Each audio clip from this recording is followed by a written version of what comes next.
나를 잘 믿으면 너희 설령을 찾아주리라.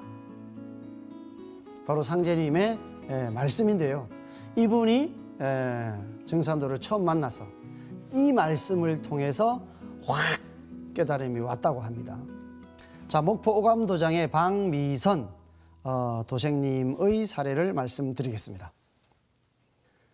저는 신안군 흑산면 홍도 1구라는 작은 섬마을에서 5남매 중 셋째로 태어났습니다. 아버지는 4살 때 돌아가셨지만 어머니에게는 이쁨을 받고 성장했습니다.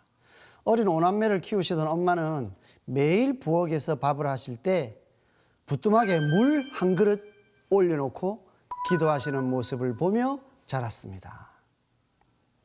자, 오늘 많은 분들이 이렇게 어릴 때부터 신앙의 환경, 배경, 정서 이것들 속에서 과연 전통신앙의 소중함 이것을 이제 자기도 모르는 사이에 다 체득을 해 오셨죠.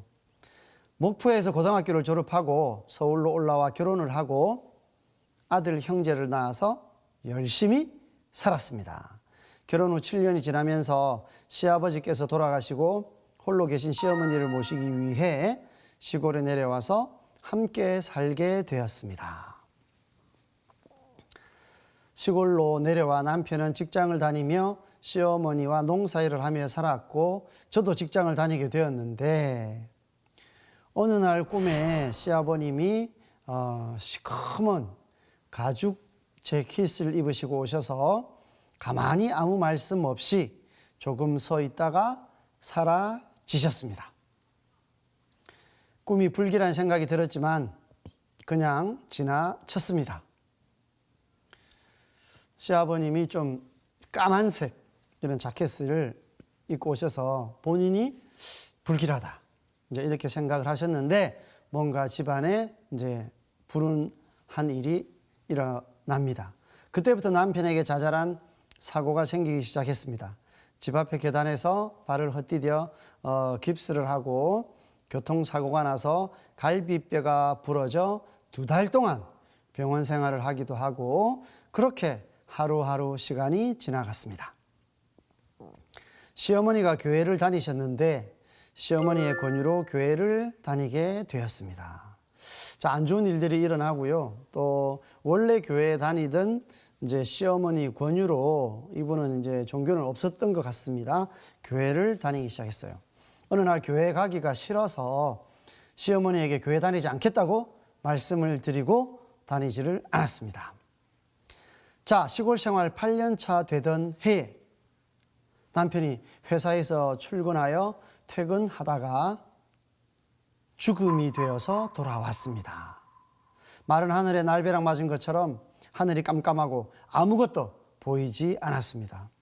그렇게 하루아침에 남편을 보내고 직장을 다니며 쉬는 날에는 무속인을 찾게 되었습니다. 큰 변화가 왔죠.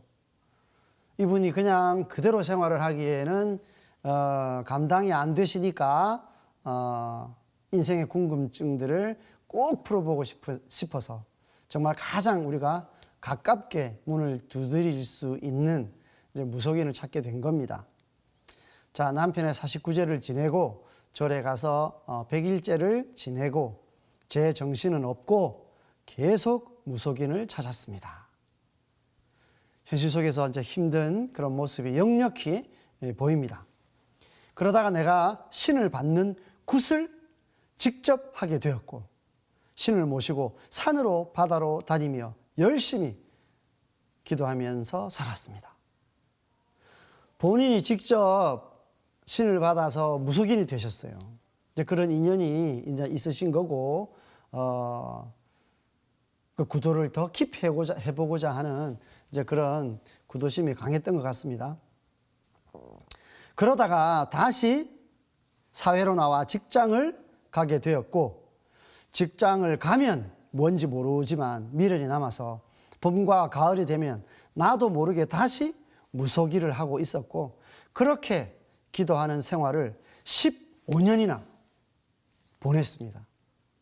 처음에는 사회생활을 하다가 다시 무속일을 하고 이것을 반복하다가 이제 무속 생활에 이렇게 고착화되면서 15년을 그런 무속인으로서 기도하는 시간을 보냈다고 합니다.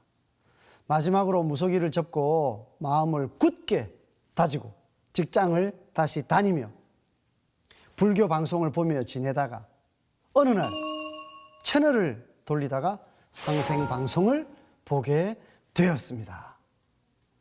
자, 무속인으로서도 본인이 원하는 것을 해결하지 못했고 다시 사회에 나와서 이제는 결심을 했죠. 이제 직장을 계속 다니자. 그리고 나의 궁금한 걸 불교 방송을 통해서 이제 알아보려고 방송을 이렇게 보다가 바로 옆에 채널, 바로 상생방송 채널을 만났습니다. 상제님을 믿으면 너희 조상님을 찾아준다는 말씀이 귀에 들어오고 내 가슴을 때렸습니다. 이 한 말씀에서 왠지 이분은 방황을 끝낼 수 있는 단초로 생각하게 되었습니다. 이분은 남편이라는 인연을 잃으면서 방황을 하셨고 바로 그런 어떤 돌아가신 남편에 대한 그리움과 의문, 자, 이런 것들은 이제 사후의 세계, 신도의 세계, 이런 의문이 가장 강했겠죠. 그래서 이제 무속인들이 주로 그런 세계에 대한 공부를 하는 거잖아요. 그런데 그것을 한마디로 정리해 줄 수 있는 상제님의 말씀, 바로 너희들이 나를 잘 믿으면 너희 설령을 찾아주겠노라 하신 이 말씀에서 여기에는 모든 해답이 있겠구나 하고 받아들이시게 된 겁니다. 그날로부터 상생방송을 자주 보게 되었고 나도 저곳 정산도 도장을 가보면 좋겠다는 생각을 하였습니다. 방송을 보고 태울줄을 암송하며 다니게 되었고 직장 출퇴근하면서나 일하면서 시간만 나면 나도 모르게 주문을 읽게 되었습니다. 방송만 보고도 이미 열심히 주문을 읽고 기도를 하신 상태가 됐죠. 그러다가 상생방송의 안내로 목포 오감도장 수호사님 연락이 와서 도장의 천도식 행사에 참여하게 되었습니다. 조상님 천도식을 참석하고 뭔지 모르지만 낯설지가 않고 편안했습니다. 성도님들과 인사를 나누었고 모두들 잘 대해 주셨고 이후로 도장에도 자주 가게 되었습니다. 무속인을 오래 하셨기 때문에 조상님을 모시는 천도식 문화에 대해서는 가장 편하게 받아들이셨겠죠. 세상의 많은 종교들이 사후의 세계나 제사 문화나 이런 천도식 문화에 대해서 부정적인 생각을 가진 곳도 많습니다. 하지만 이분 스스로가 사후의 세계, 신도의 세계를 잘 알 수밖에 없는 무속인이었기 때문에 당연히 너무나 편안함을 느꼈을 것입니다. 동지맞이 21일 정성 수행을 철야 수행으로 하는데 함께 수행하자고 해서 입도 공부를 하면서 함께 참여하였습니다.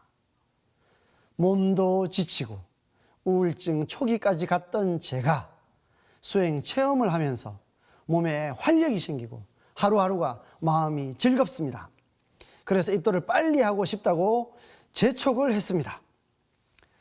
드디어 12월 12일 입도를 하게 되었습니다. 상제님, 태모님 감사드립니다. 태상 종도사님, 도모님, 사부님 감사합니다.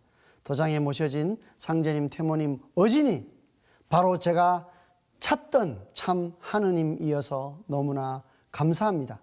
열심히 수행하고 진리 공부해서 많은 사람을 살리는 도생이 되겠습니다.